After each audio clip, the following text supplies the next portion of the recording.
Hi there, what's up everybody? How is it going? I hope you enjoyed my last video. Um, if you've not seen my last video, I think you should go and watch that video. The trauma of Adam. It will put a lot of perspective to things for you. I bet you. You will understand a lot of things actually. you know and I want to thank my followers. Thank you for following, thank you for commenting, thank you for liking and subscribing. I truly appreciate you. You are my true friends, and we are family. And just um for your information, we'll be doing something about community. I want us to know each other better than this. I want us to do something together. I want us to hang out, all of those things. But I know it's possible. We'll do something about it. And if you like to, be part of that, feel free to jump into my DM. I'll be glad to respond to you. Today I'll be talking about what men fear the most. What men fear the most. And you can't, fully understand this content except you go watch my last video on the trauma of Adam.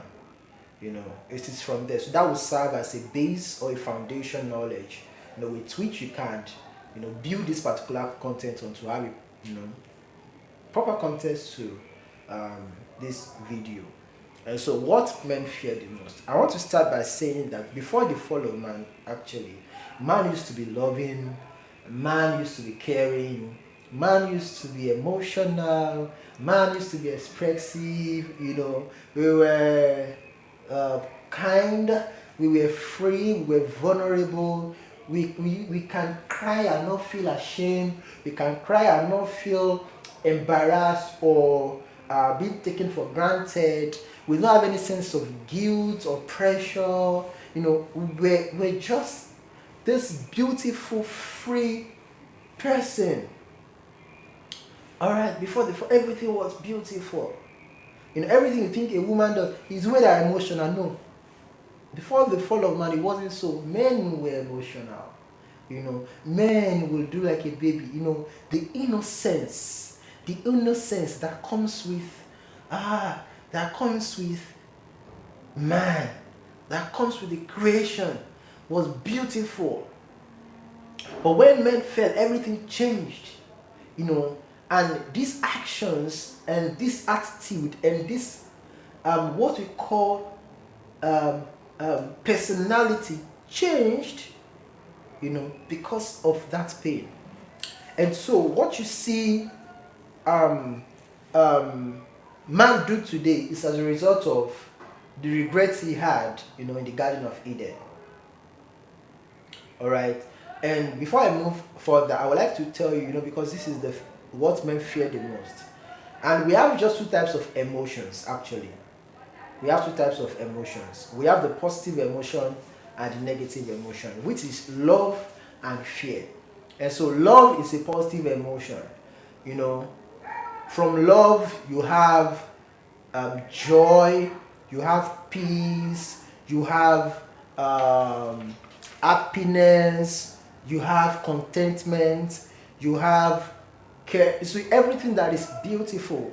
If you want to know what it is, look at the fruit of the spirit. That is what comes with positive emotion.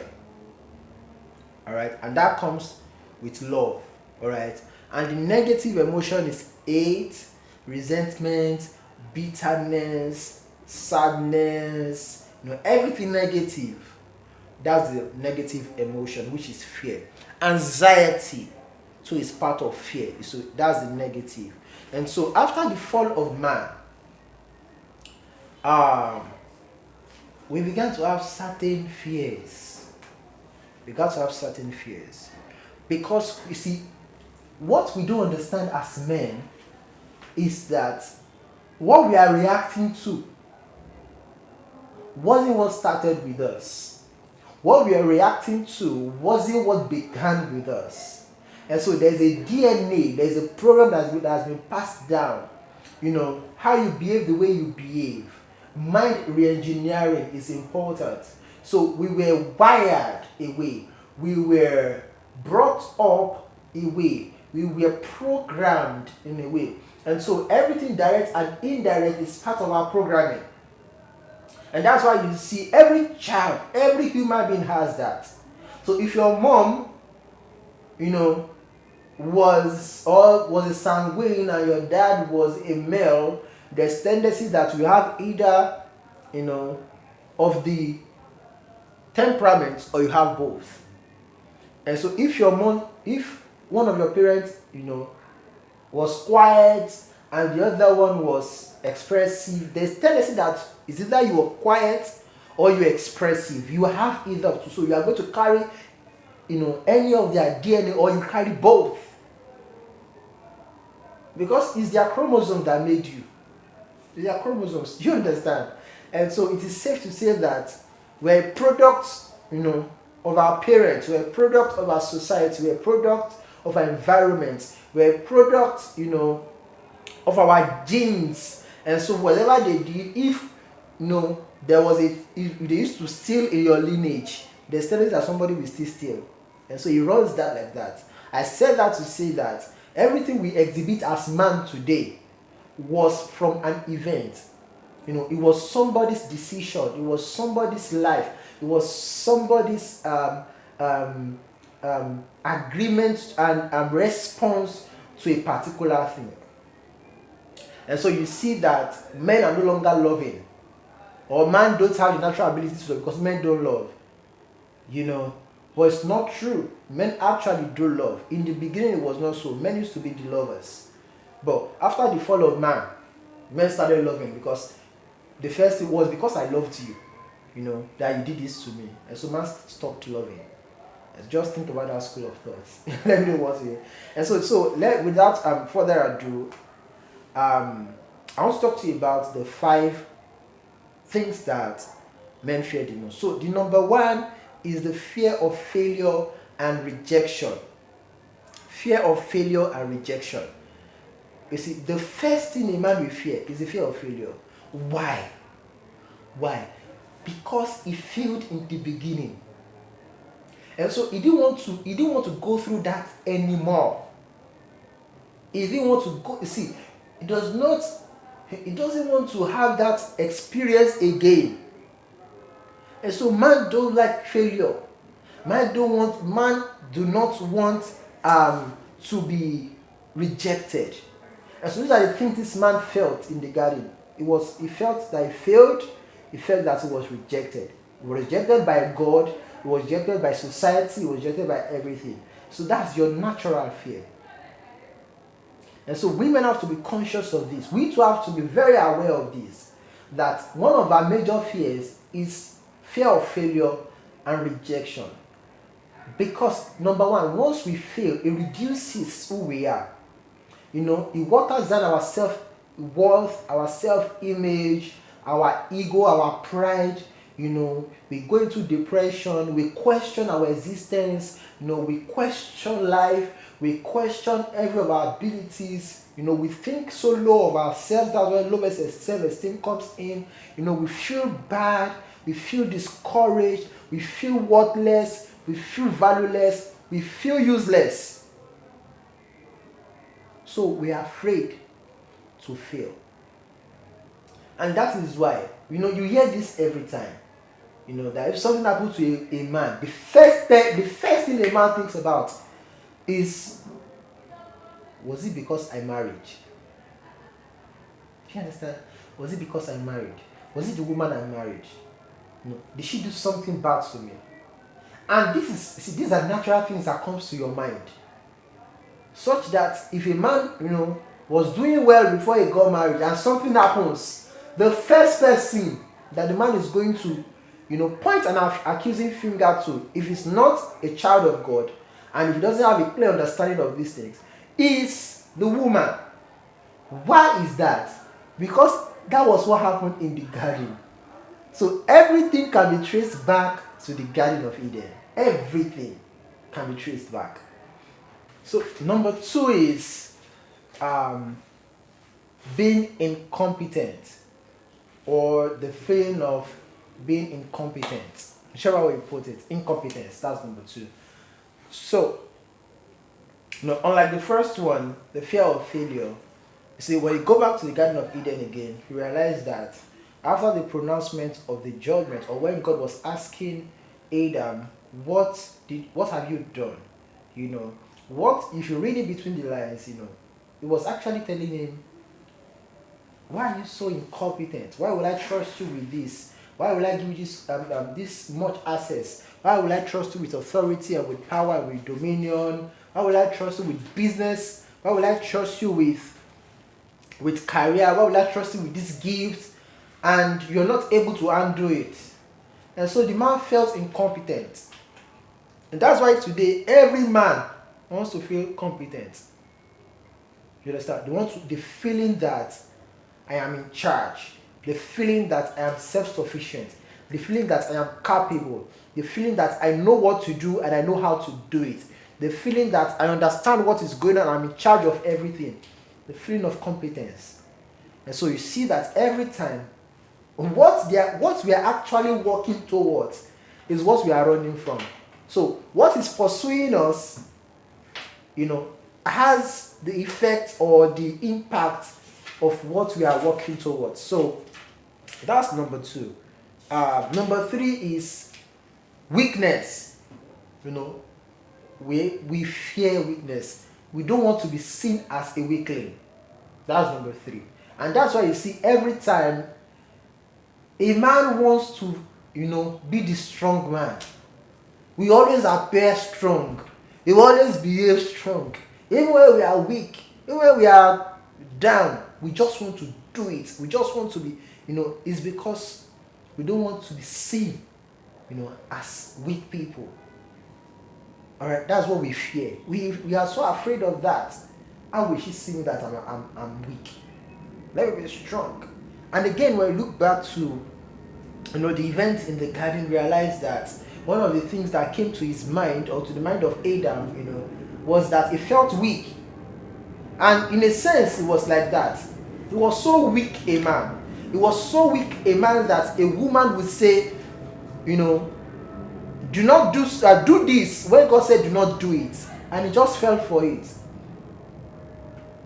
So a weak man will always yield to anything. Do you understand now? So he felt like a weakling.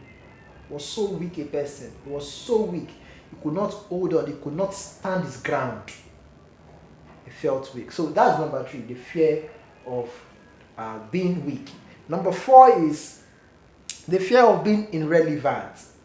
And this is where the whole idea of respect and love, in this age and time is. But, understanding and advanced knowledge made us understand it's not like that.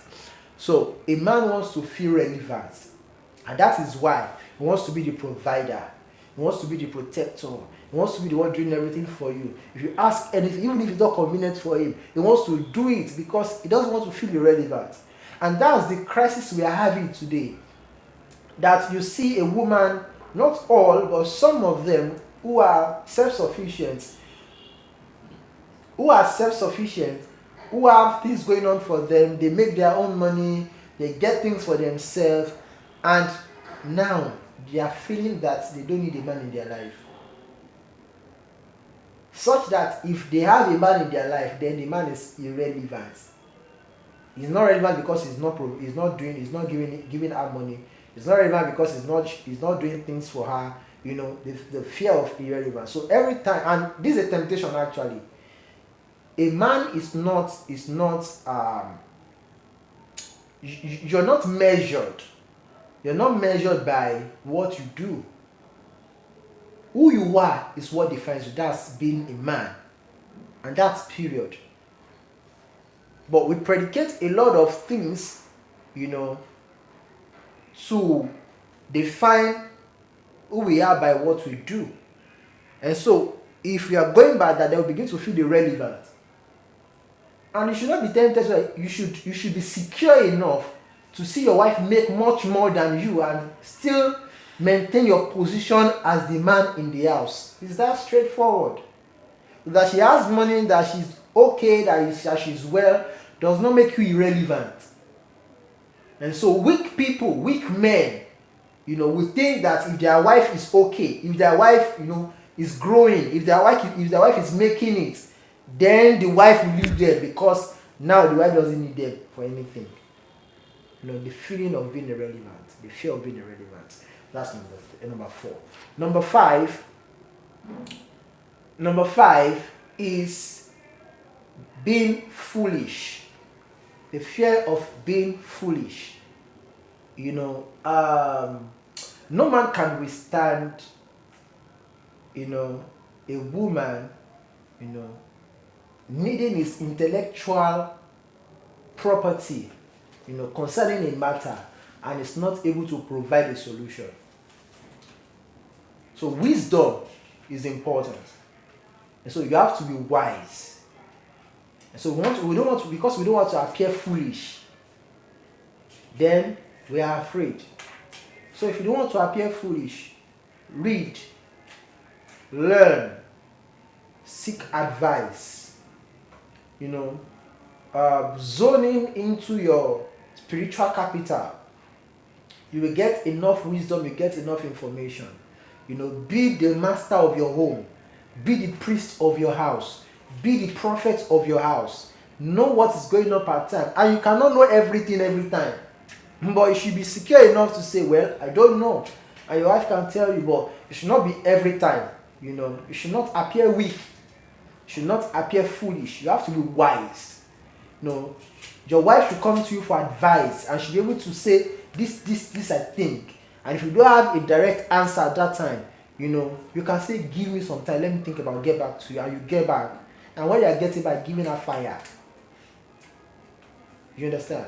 With that, the woman is sure that no matter what I'm going through, if I tell my husband, there will be solution. And that's why every time you see, when you look at the list of a woman, these are things that you see there.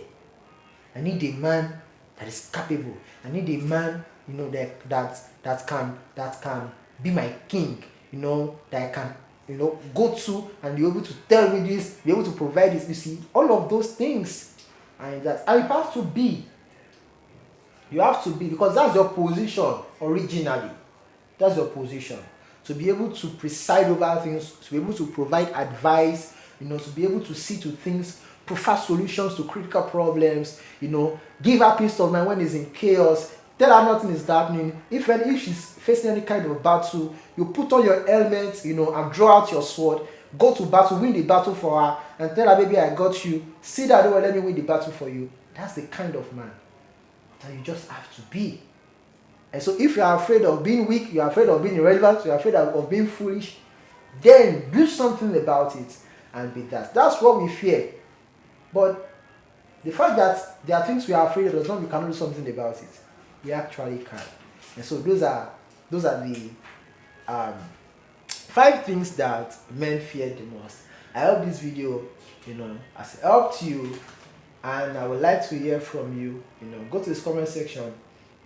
Let me know what you think, and I'll be glad to respond to you. Again, do not forget to like, share, and subscribe.